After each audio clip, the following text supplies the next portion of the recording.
can do this. We've been working on it for an hour. You are a dragon. You should be able to do some sort of magic.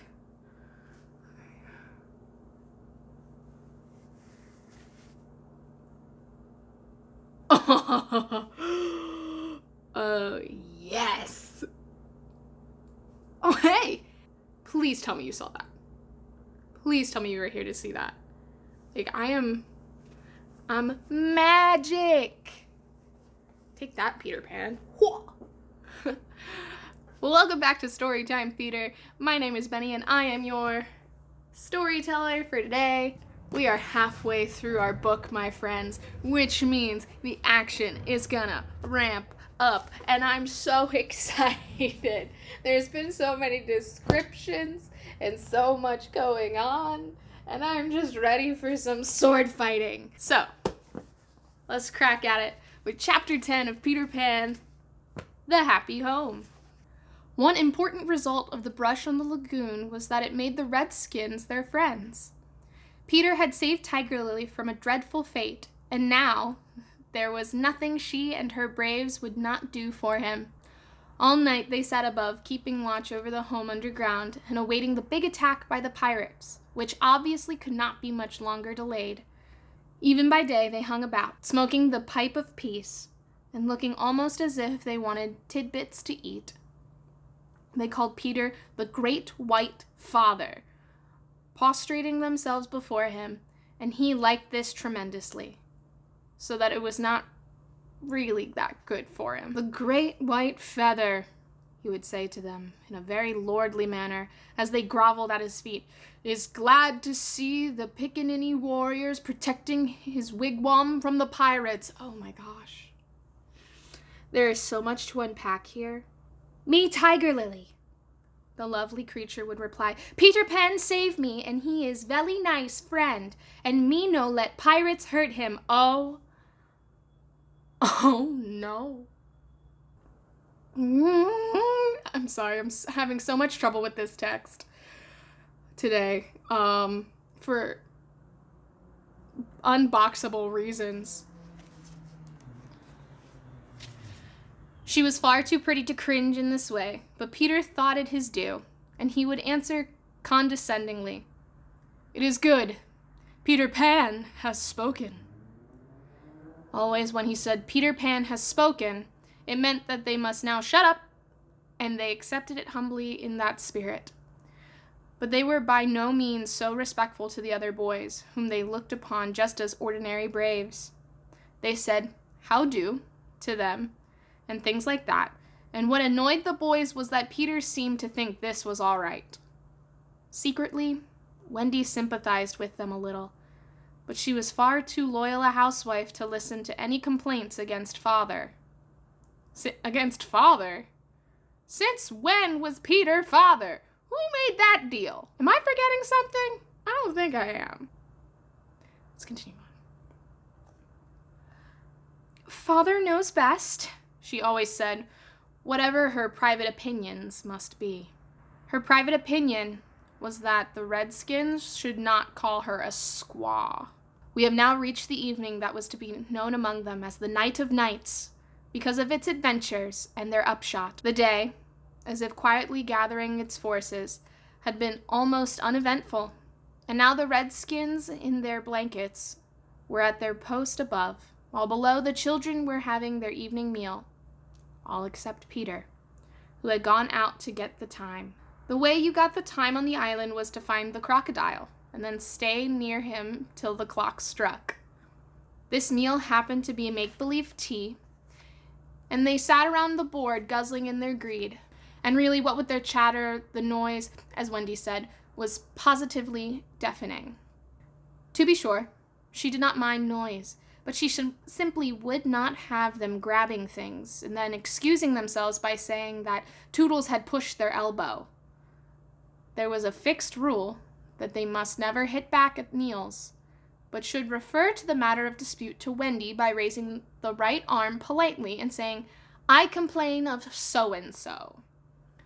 But what usually happened was that they forgot to do this or did it a little too much. "Silence!" cried Wendy, when for the 20th time she had told them that they were not all to speak at once. "Is your mug empty slightly, darling?" "Not quite empty, Mummy," Slightly said after looking into his imaginary mug. "He hasn't even begun to drink his milk," Nibs interposed. This was telling, and Slightly seized his chance. "I'll complain of Nibs," he cried promptly. John, however, had held up his hand first. "Well, John? May I sit in Peter's chair since he is not here?" "Sit in Father's chair, John?" Wendy was scandalized. "Certainly not. He's not really our father. He didn't even know how a father does till I showed him." "Well, I complain of John," cried the twins. Toodles held up his hand. He was so much the humblest of them. Indeed, he was the only humble one, that Wendy was specially gentle with him. "I don't suppose," Toodles said diffidently, "that I could be the father?" "No, Toodles." Once Toodles began, which was not very often, he had a silly way of going on. "As I can't be father," he said heavily, "I don't suppose, Michael, you would let me be baby?"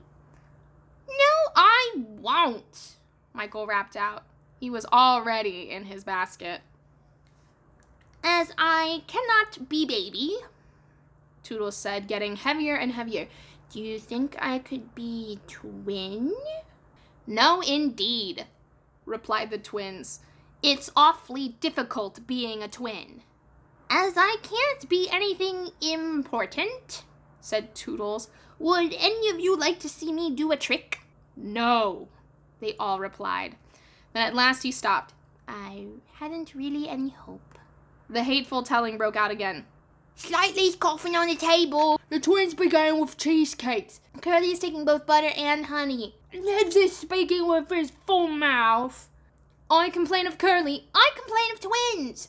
I complain of Nibs." Oh dear, said Wendy. "I'm sure sometimes think that spinsters are to be envied." She told them to clear away and sat down to her work basket, a heavy load of stockings and every knee a hole in it, as usual.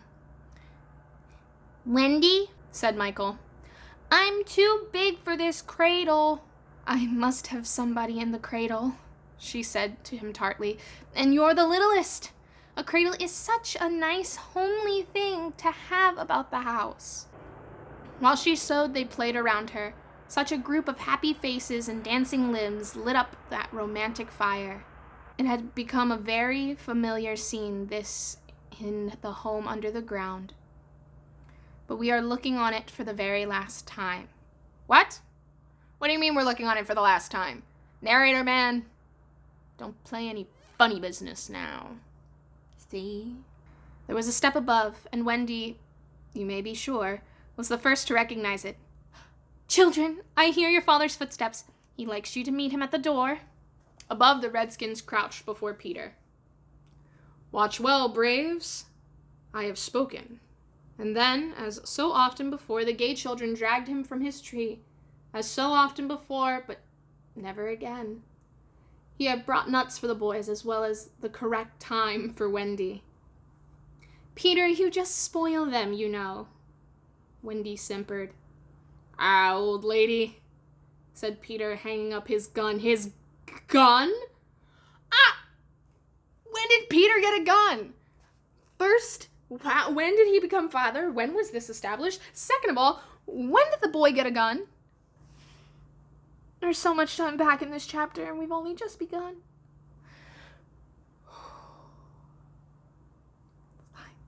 It's fine, we're fine.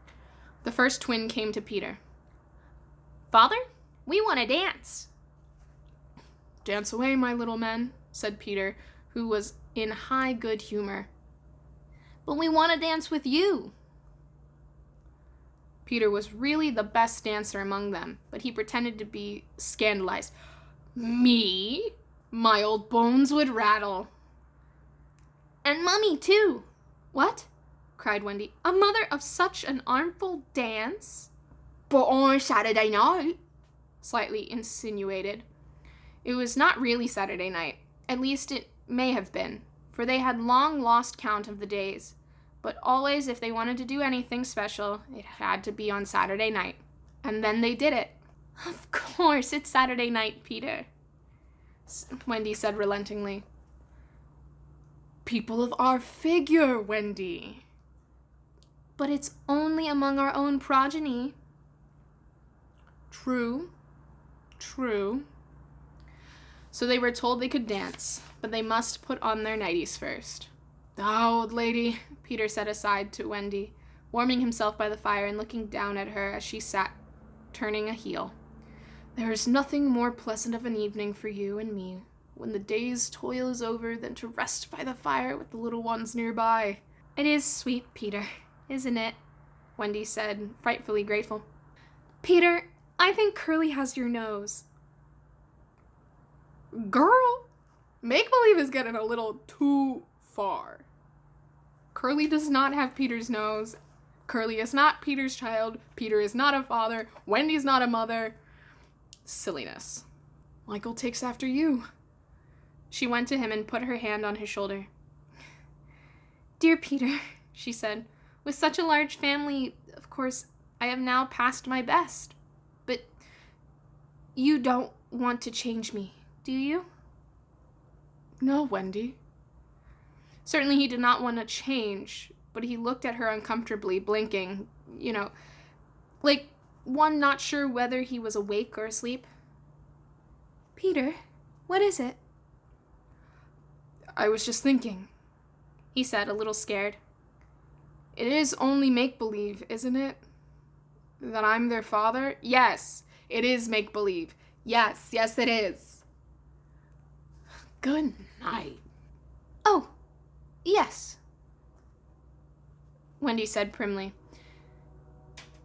"You see," he continued apologetically, "it would make me seem so old to be their real father."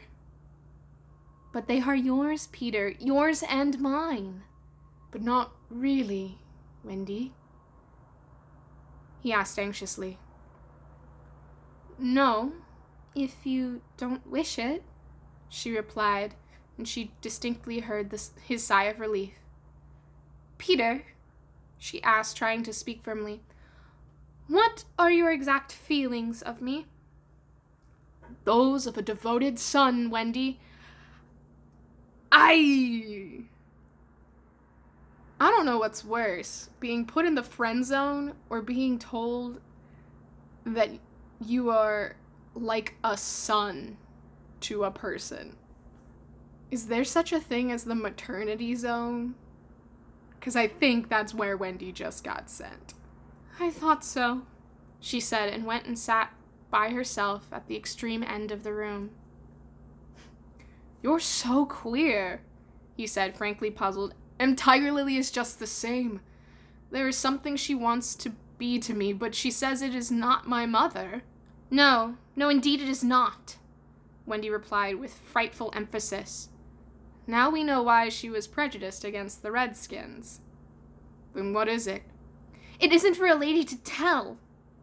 "Oh, very well," Peter said, a little nettled. "Perhaps Tinkerbell will tell me." "Oh, yes, Tinkerbell will tell you," Wendy resorted scornfully. "She is an abandoned little creature." Here Tink, who was eavesdropping in her bedroom, squeaked out something impudent. "She says she glories in being abandoned," Peter said. He had a sudden idea. "Perhaps Tink wants to be my mother." "You silly butt," cried Tinkerbell in a passion. She had said it so often that Wendy needed no translation. "I almost agree with her," Wendy snapped. Fancy Wendy snapping. But she had been much tired, and she little knew what was to happen before the night was out. If she had known, she would not have snapped. None of them knew. Perhaps it was best not to know. Their ignorance gave them one more glad hour, and as it was to be their last hour on the island, let us rejoice that there were 60 glad minutes. They sang and danced in their nightgowns. Such a deliciously creepy song it was. in which they pretended to be frightened at their own shadows, little witting that so soon shadows would close in upon them, from whom they would shriek in real fear. So uproariously gay was the dance, and how they buffeted each other on the bed and out of it. It was a pillow fight rather than a dance, and when it was finally finished, the pillows insisted on one more bout, like partners who know they may never meet again. The stories they told before it was time for Wendy's goodnight story. Even Slightly tried to tell a story that night, and the beginning was so fearfully dull that it appalled not only the others but himself, and he said happily, "Yes, a dull beginning. I say let's pretend that it is the end." And then, at last, they all got into bed for Wendy's story. The story they loved best. The story Peter hated. Usually when she began to tell this story, he left the room or put his hands over his ears. And possibly, if he had done either of those this time, they might all still be on the island. But tonight he remained on his stool, and we shall see what happens. And that, my friends, is the end of chapter 10, The Happy Home. I have a feeling that something exciting is going to be coming. So I hope I get to see you next time as we continue on to chapter 11, Wendy's story. I'll see you next time. Bye.